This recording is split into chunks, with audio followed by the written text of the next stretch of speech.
नमस्कार साथियों। 75 साल में जो इस देश में नहीं हुआ वो हो रहा है।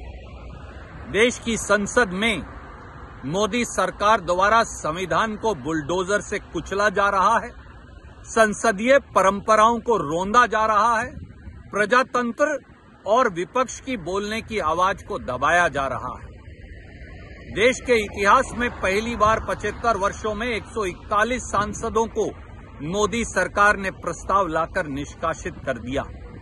पहली बार 75 वर्ष में विपक्ष मुक्त संसद बना दी गई है, वो लोकसभा हो या राज्यसभा हो। क्या देश का संविधान बच पाएगा? क्या देश का प्रजातंत्र बच पाएगा? क्या देश में संसदीय परंपराएं बच पाएंगी? ये सवाल है जो बड़े से बड़े पद पर बैठे लोगों को, पूरी सरकार को, देश के प्रधानमंत्री को, लोकसभा और राज्यसभा के सभापति महोदय को खुद से पूछना पड़ेगा कि विपक्ष अगर होगा ही नहीं, अगर विपक्ष को सरकार निष्कासित कर देगी प्रस्ताव लाकर, तो संसद चलेगी कैसे और संसद के क्या मायने बच पाएंगे। और आज चर्चा हुई किसानों के अपमान की, क्योंकि एक व्यक्ति विशेष ने कुछ कह दिया था।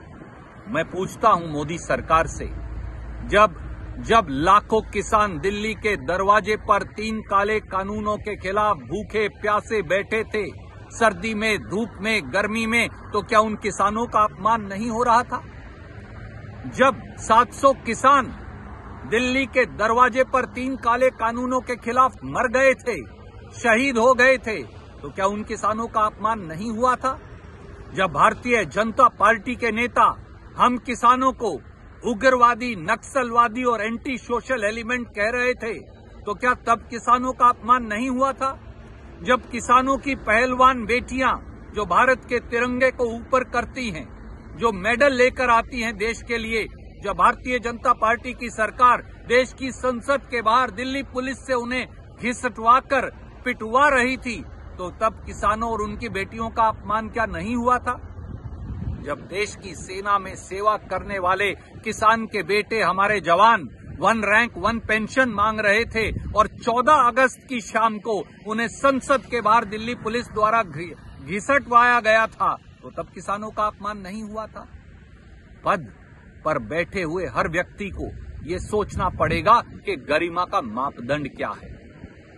कोई कितने भी बड़े पद पर बैठा हो, वो प्रधानमंत्री हो, वो गृह मंत्री हो, वो राज्यसभा के उपसभापति हों, वो लोकसभा के स्पीकर हों, या वो देश के राष्ट्रपति भी हों, उनकी जात और धर्म नहीं होती, उनका कर्तव्य का बोध होता है। और कर्तव्य का बोध है संविधान की रक्षा करना, कर्तव्य का बोध है संसदीय परिपाटी और गरिमा की रक्षा करना। जब किसान को भारतीय जनता पार्टी की नीतियां मारती हैं, तो आवाज उठाना देश के हर नागरिक का कर्तव्य है। मैं केवल इतना कहूंगा, 141 सांसदों को निकालकर देश की संसद नहीं चल सकती, देश की संसदीय परंपराएं नहीं चल सकती, उनकी परिपाटी का निर्वहन नहीं हो सकता, संविधान के अनुरूप संसद नहीं चल सकती। आज संविधान पर हमला बोला गया है मोदी सरकार द्वारा, आज देश की संसद की शुचिता पर हमला बोला गया है मोदी सरकार द्वारा। आज तानाशाही का आलम यह है कि प्रजातंत्र का दिन दहाड़े गला घोटा जा रहा है। इसलिए हमारा कर्तव्य है संघर्ष करना, हर तरीके से संघर्ष करना, संसद से सड़क तक संघर्ष करना। और जान लें, मोदी सरकार प्रस्ताव पारित करके वो विपक्ष का और इस देश के लोगों के हौसले को कम नहीं कर सकते। हमारा संघर्ष जारी रहेगा, क्योंकि यही संविधान की मांग है, यही प्रजातंत्र की परिपाटी है और यही भारतीयता की पहचान है। जय हिंद।